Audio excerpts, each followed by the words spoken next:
बिस्मिल्लाहिर्रहमानिर्रहीम dear students. Dimensions का topic हमने ऑलरेडी पढ़ लिया हुआ है और अब उसके ऊपर अच्छी खासी ड्रिल की ज़रूरत है। तो शुरू करते हैं एमसीक्यूज से। हमारा फर्स्ट एमसीक्यू है, इनमें से कौन सी स्टेटमेंट डायमेंशनल एनालिसिस के बारे में करेक्ट नहीं है। पहली स्टेटमेंट है, हम इस मेथड की मदद से डायमेंशनलेस कांस्टेंट को फाइंड नहीं कर सकते। सो डायमेंशनलेस कांस्टेंट हम इस मेथड के ज़रिए फाइंड नहीं कर सकते, ये बात तो बिल्कुल ठीक है। हम इस मेथड को ऐसी इक्वेशंस पे जिनमें एक्सपोनेंशियल फंक्शन या ट्रिग्नोमेट्रिक फंक्शन हो उस पर भी अप्लाई नहीं कर सकते, क्योंकि एक्सपोनेंशियल या ट्रिग्नोमेट्रिक फंक्शंस जो होते हैं ये डायमेंशनलेस होते हैं। एक्सपोनेंशियल फंक्शन जैसे एक्स ई आइलर नंबर, कॉस थीटा या लॉगरिथमिक फंक्शंस, ये सारे डायमेंशनलेस हैं। तो जिन जिन फार्मूलाज में ये इन्वॉल्व हो उसके ज़रिए हम उन फार्मूलाज को हम डायमेंशनल एनालिसिस के ज़रिए डिराइव नहीं कर सकते। It cannot be applied to an equation involving more than three physical quantities at a time. बिल्कुल ऐसी इक्वेशन जिनमें एट टाइम तीन से ज़्यादा फिजिकल क्वांटिटीज इन्वॉल्व हों, जैसे हम किसी क्वांटिटी x का फॉर्मूला डिराइव करना चाहते हैं, that is constant k times p to power a, q to power b, z to power c and r to power let say d.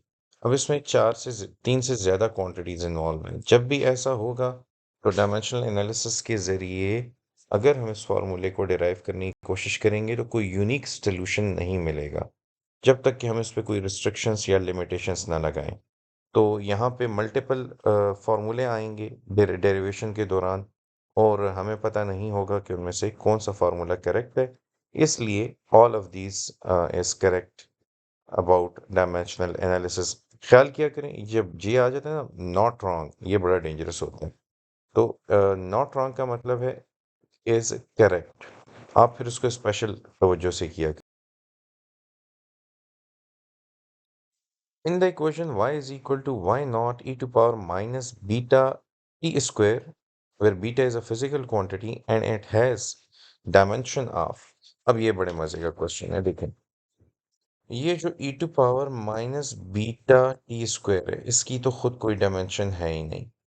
अब e जो है वो आइलर नंबर एक्सपोनेंट है, 2.7182 इसकी वैल्यू है। इसकी power minus beta T square है। ये जो बीटा टी स्क्वायर है ये डायमेंशनलेस होना चाहिए। मिसाल के तौर पर नंबर की पावर नंबर 2.718 की पावर 2 हो, 3 हो, -3 हो, इन्हें कैलकुलेट किया जा सकता है। लेकिन अगर इसकी पावर डायमेंशनल हो, मतलब इसके साथ 2 kg लिखा हो, 3 सेकंड लिखा हो, -3 मीटर लिखा हो, तो इसे हम कैलकुलेट नहीं कर सकते।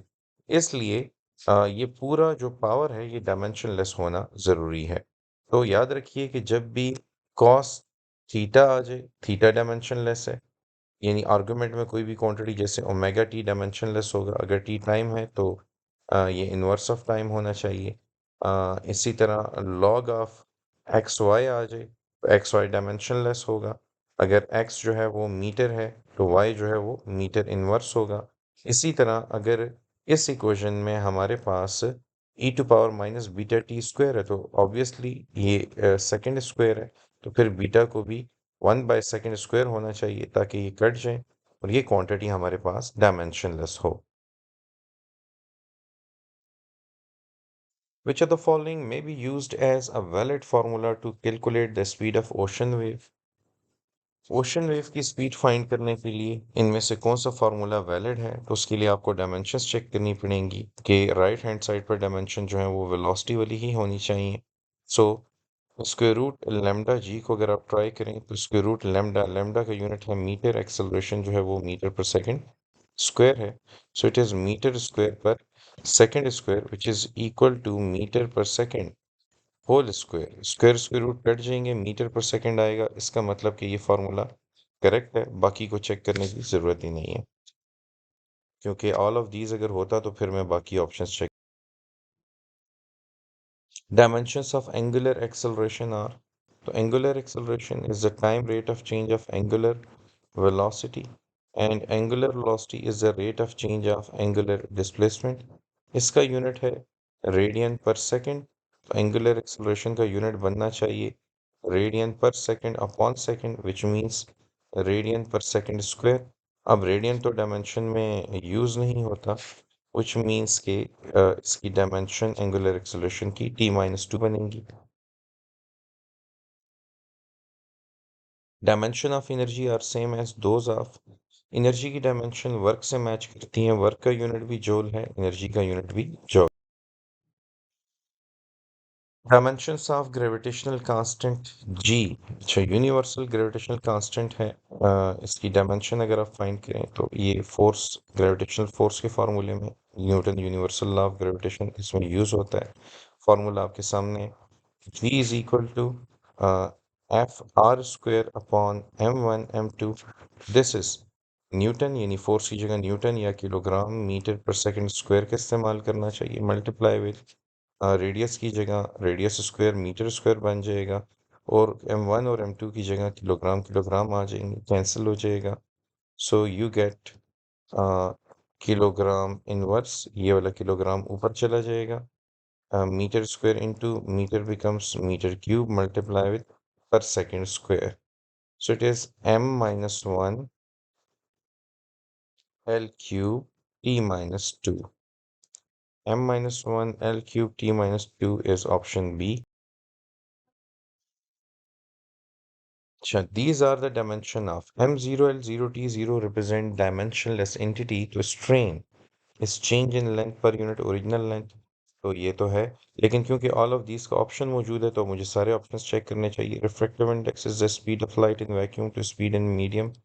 Magnification is the ratio of size of image to the size of object। तो size of image with respect to size of object, क्योंकि साइज जो है वो भी मीटर में मैयर होता है या सेंटीमीटर में, तो ये तमाम quantities dimension. Okay, M L inverse T inverse are the dimension of these are the dimensions of viscosity। वैसे हमें वन बाय वन चेक करना होगा, एंगुलर मोमेंटम के लिए, पावर के लिए, इम्पल्स के लिए, लेकिन रिसेंटली मैंने आप लोगों को टॉपिक टीच किया था, drag force is equal to k eta are we.